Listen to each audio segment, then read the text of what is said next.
Hola, hoy vamos a hablar de la Primera Guerra Mundial, un conflicto que se desarrolló en Europa entre 1914 y 1919 y que fue extendiéndose por gran parte del planeta. Su crudeza, su larga duración y la enorme extensión geográfica que alcanzó, además de los efectos tan profundos que tuvo en la sociedad, en la economía y en la política, la convirtieron en un nuevo tipo de contienda desconocido hasta ese momento. Se trató de una guerra total. Fue la Gran Guerra. En este vídeo vamos a ver en qué consistió la paz armada, el periodo previo a la Primera Guerra Mundial. Veremos cuáles son las causas del conflicto y sus desencadenantes principales. Además, repasaremos las principales fases en las que se dividió la guerra y cuáles fueron las consecuencias de la misma. Haremos hincapié en los tratados de paz que se firmaron tras la guerra y cuál fue el papel de las mujeres en este conflicto. Adelante vídeo.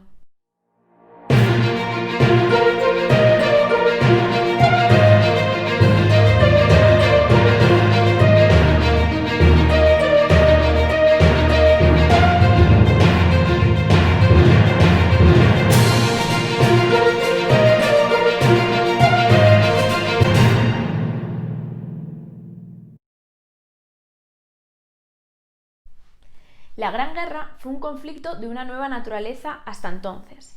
Los ejércitos llegaron a movilizar a 70 millones de personas, lo que conllevó unas nuevas exigencias tanto en el aprovisionamiento de las tropas como en la logística, para ser capaces de movilizarlas.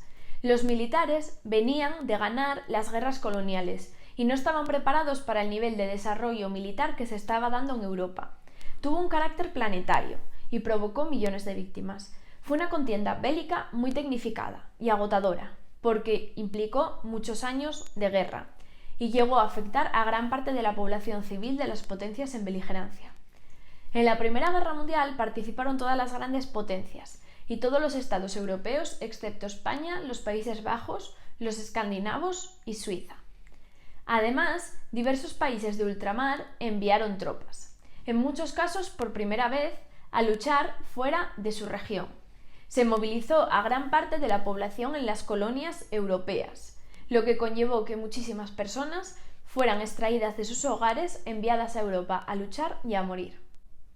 La paz armada es un periodo que se desarrolla entre el fin de la Guerra Franco-Prusiana, aproximadamente en 1871, y 1914, en el que las potencias europeas entrarán en una carrera armamentística, acuciadas en gran medida por una industria con gran interés en el desarrollo de un conflicto bélico que le permitiese seguir en expansión y por un sentimiento de revanchismo influido por el nacionalismo exacerbado.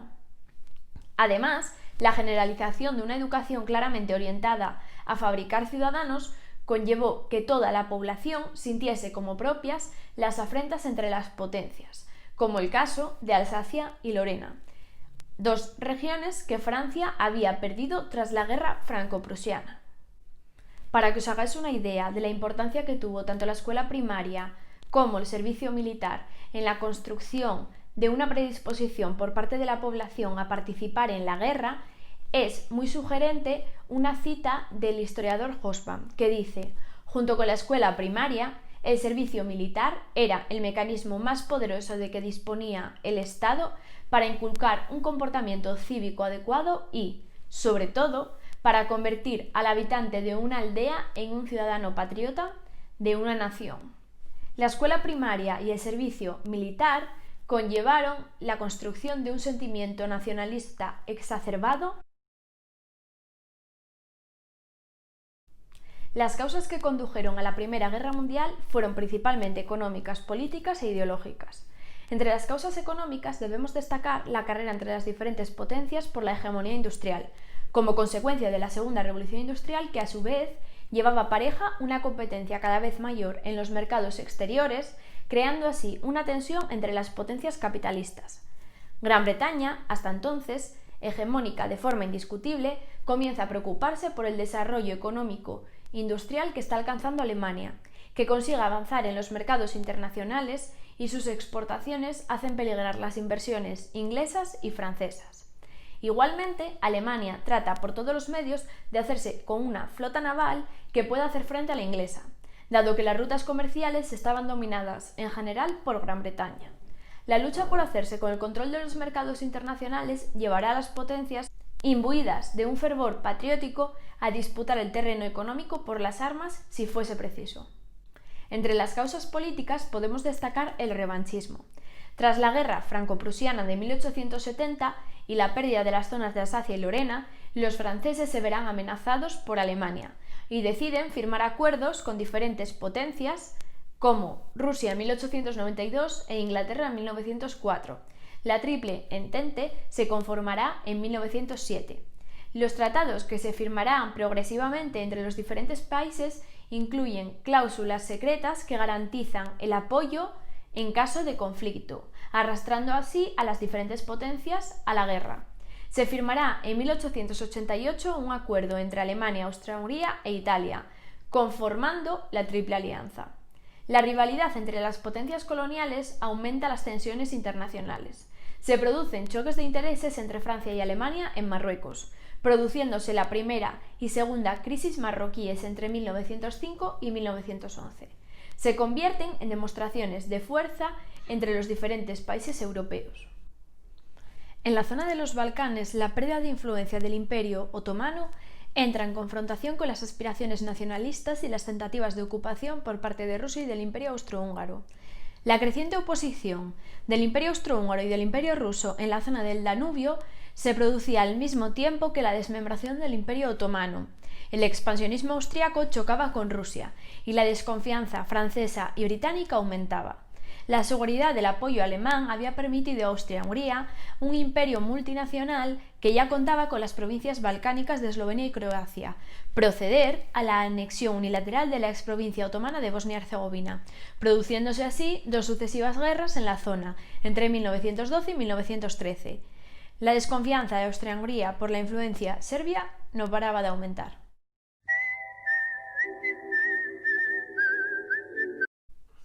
En los Balcanes, los grandes imperios aunaban un conjunto de nacionalidades con ansias independentistas que, unidas al intento por parte de las autoridades de controlarlos y eliminarlos, y en medio de un fervor patriótico, llevó a parte del territorio a estar en conflicto constante, desembocando en la represión de, entre otros, los serbios. Por parte de los estados se alentará un ambiente y una defensa de lo nacional, frente a los otros, que llevará a que la población reproduzca en general odio por el resto de Europa. El discurso belicista es hegemónico, y tanto la escuela como la importancia del ejército contribuyen a moldear a la ciudadanía que se muestra favorable al conflicto. La Primera Guerra Mundial comenzó como una guerra esencialmente europea, entre la Triple Entente constituida por Francia, Gran Bretaña y Rusia, y las llamadas potencias centrales, Alemania y Austria-Hungría. Serbia y Bélgica se incorporaron inmediatamente al conflicto como consecuencia del ataque austriaco contra la primera, que de hecho desencadenó el inicio de las hostilidades con el asesinato del heredero del Imperio austrohúngaro en el atentado de Sarajevo, y del ataque alemán contra la segunda, que era parte de la estrategia de guerra alemana. También se uniría a la Triple Entente Portugal, Grecia, Rumanía y Japón, mientras que las potencias centrales contarían con Bulgaria y el Imperio otomano. Tras la escalada de tensión internacional que se venía produciendo y el asesinato del heredero en Sarajevo, la guerra se precipita. Austria-Hungría, en una clara provocación, propone unas condiciones inaceptables para Serbia, lo que conducirá a la invasión de esta última el 28 de julio. Mientras tanto, Alemania moviliza sus tropas para invadir Bélgica y Luxemburgo, y así atacar el norte de Francia. La violación de la neutralidad de Bélgica hará que Gran Bretaña intervenga contra Alemania, y Rusia se alineará con Serbia. Así será como las diferentes potencias entrarán de forma escalonada en el conflicto. El contexto social en el que comienza la guerra es una sociedad europea que ansía el conflicto.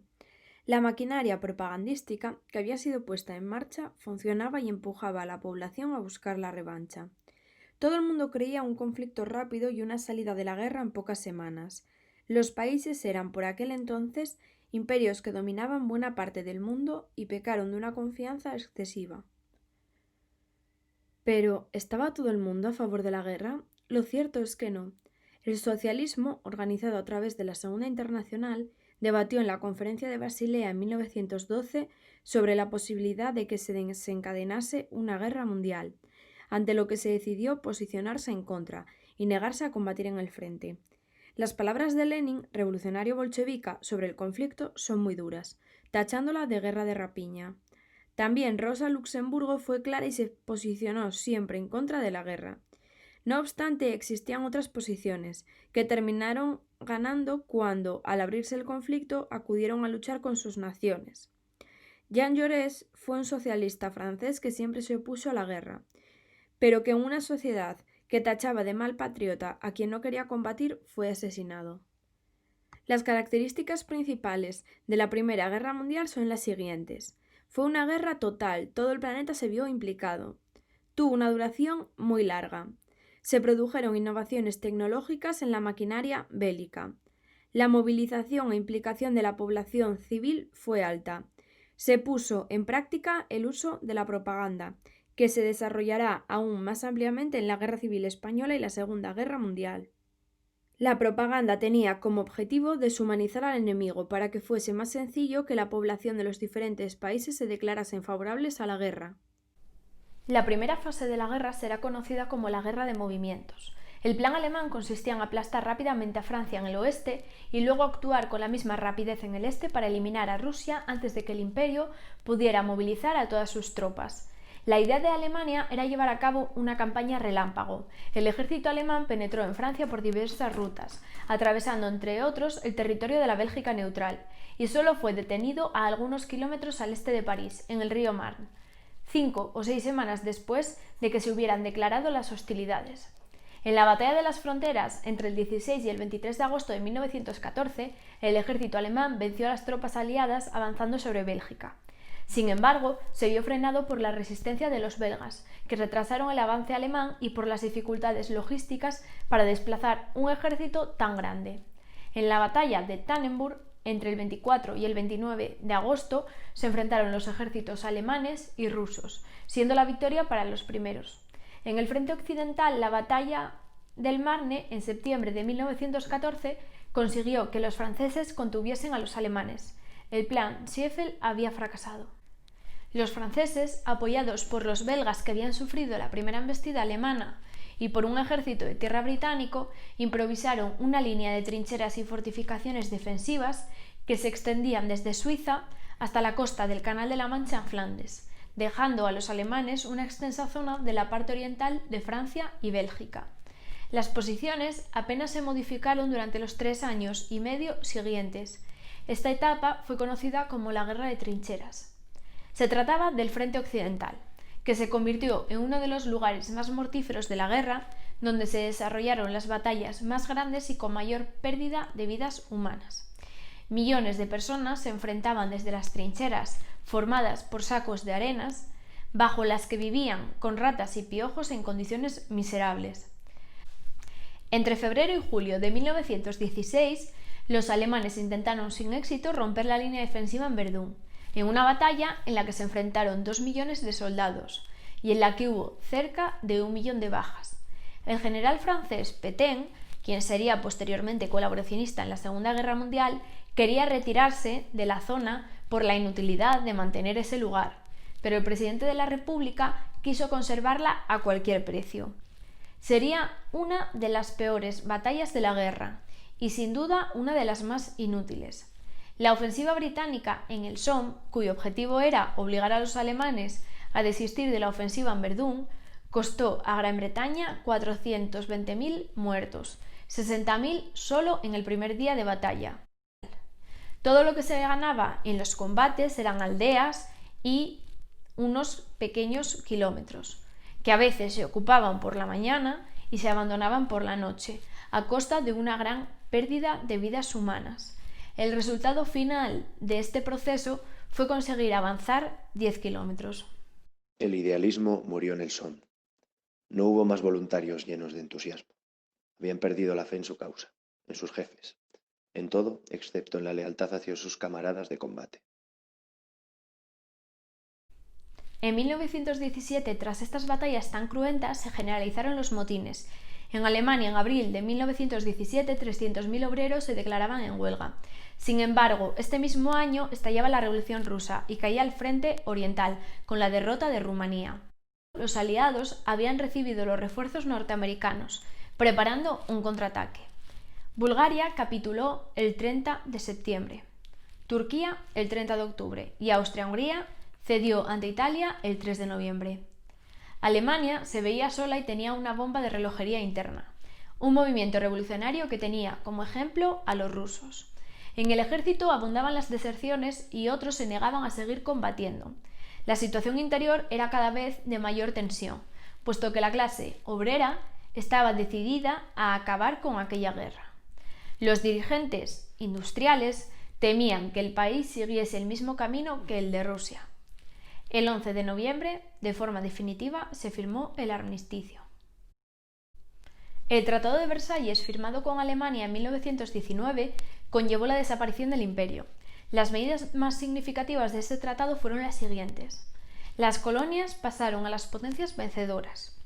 Perdieron parte del territorio que fue repartido entre otros países. Hubo de reconocer que la responsabilidad de iniciar el conflicto había sido enteramente de Alemania. Francia fue intransigente en cuanto a la cuantificación de las deudas y reparaciones económicas que debía pagar Alemania, que lastraron su economía durante todo el periodo de entreguerras. Se le exigió la desmilitarización de áreas territoriales y de reducir el ejército. El Tratado de Saint-Germain, firmado con Austria en 1919, desintegraba también este estado. Así Austria quedaba reducida a un tamaño mucho menor y se le prohibía anexionarse a Alemania. A través del Tratado de Trianon, firmado con Hungría en 1920, esta quedaba privada de la salida al mar y veía sus fronteras muy reducidas. Con el Imperio Otomano se firmó el Tratado de Sèvres. También desapareció este imperio, dando lugar a la República de Turquía. Se llevó a cabo una política de occidentalización para tratar de equipararse a Europa económica y culturalmente. El imperio fue dividido en diferentes territorios que pasaron a ser supervisados por las potencias ganadoras. Irak, Palestina y Transjordania fueron entregados como mandatos al Reino Unido. Arabia surgió como un reino autónomo. Siria y Líbano se confiaron como mandatos a Francia. Grecia e Italia se hicieron con archipiélagos cercanos a la costa turca. Entre las consecuencias demográficas de la Primera Guerra Mundial tenemos el número de personas fallecidas. Aunque hay diversos datos, se valora que 60 millones de combatientes fueron movilizados, de los cuales morirían 10 millones de personas. Entre las bajas hubo un gran número de civiles, afectando en una proporción muy superior a lo habitual en los conflictos desarrollados hasta entonces. Aproximadamente 20 millones de personas fueron heridas, muchas de ellas mutiladas. Como consecuencia de las graves heridas, muchas personas tuvieron grandes dificultades para encontrar trabajo. Parte no lo consiguieron. Ello conllevó que la población quedase excluida de la sociedad. Además, fue habitual que tuvieran secuelas psicológicas derivadas de lo vivido en el conflicto, cayendo en profundas depresiones. La población de varones jóvenes de todos los países fue mermada, habiendo una clara superpoblación femenina. Los tratados de paz, especialmente el de Versalles, conllevaron el pago de multas y reparaciones de guerra por parte de los países perdedores, que lastrarán sus economías durante años. Se ha tendido a ver en estas deudas uno de los orígenes del auge del fascismo en la época de entreguerras. Algunos países salieron muy perjudicados del conflicto a causa del desarrollo de la mayor parte de las batallas en su territorio, como es el caso de Francia y Bélgica. Toda Europa sufrió las destrucciones de la guerra. Así, las infraestructuras fueron inutilizadas, teniendo que reconstruirse. Entre las consecuencias sociales de la Primera Guerra Mundial estará la emancipación de la mujer, que venía siendo impulsada por el movimiento sufragista y el movimiento obrero desde el siglo XIX. Por otro lado, la deuda de los estados y las multas a las que se debía hacer frente recayeron en los hombros de la clase trabajadora y de la clase media, que salieron completamente empobrecidas del conflicto. Las grandes empresas que habían colaborado de una u otra forma se enriquecieron, al igual que quienes se dedicaron a la venta de armas y a la especulación con los alimentos. Así se produjo una polarización económica de la sociedad, acentuándose las diferencias entre la población. Se llevó a cabo una oleada de huelgas por parte de la clase trabajadora que, además de volver de una guerra muy larga, se encontraba con unas condiciones laborales miserables. En el campo ideológico, desde la Ilustración, Europa se había imbuido de la noción de progreso y había teorizado a la sombra de los grandes avances y descubrimientos de la ciencia y la industria. Igualmente, el imperialismo se había basado en la creencia de la civilización europea como superior al resto. Todas estas creencias entran en jaque tras la Gran Guerra, que removió todas las conciencias. Con el fin del conflicto se produjo el desmembramiento de los antiguos imperios, que vieron reducidas sus fronteras y se convirtieron en repúblicas. Surgieron además nuevos estados como Finlandia, Polonia, Yugoslavia, Checoslovaquia, Hungría y las repúblicas bálticas. En 1917 comenzó la Revolución Rusa, uno de los acontecimientos más importantes del siglo XX, que vio nacer al primer Estado obrero de la historia. La Gran Guerra fue también un punto de inflexión en la política mundial, puesto que desbancó a Gran Bretaña como primera potencia en detrimento de Estados Unidos, que sería a partir de entonces el país hegemónico.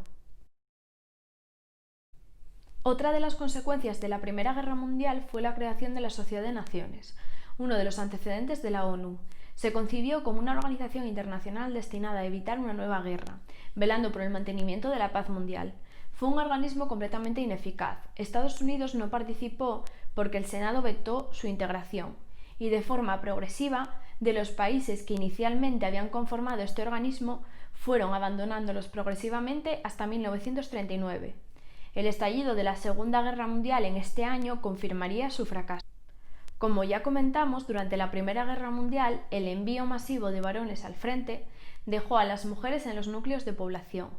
De esta manera asumieron el trabajo de las fábricas, orientadas en su mayoría a la producción de material bélico. Así, las mujeres fueron independientes y libres durante el tiempo que duró la guerra, saboreando la autonomía que concedía trabajar fuera de casa. Fue un paso fundamental en el camino hacia la reivindicación de los derechos políticos y sociales que se pelearían durante las décadas siguientes y que en muchos países lograrían, como es el caso del sufragio femenino, que en España fue aprobado en 1931. Las mujeres asumieron diferentes papeles durante la contienda. Algunas partieron al frente, aunque fueron una clara minoría. Asumieron la gran mayoría de los trabajos en las fábricas y fueron el sostén de la producción industrial.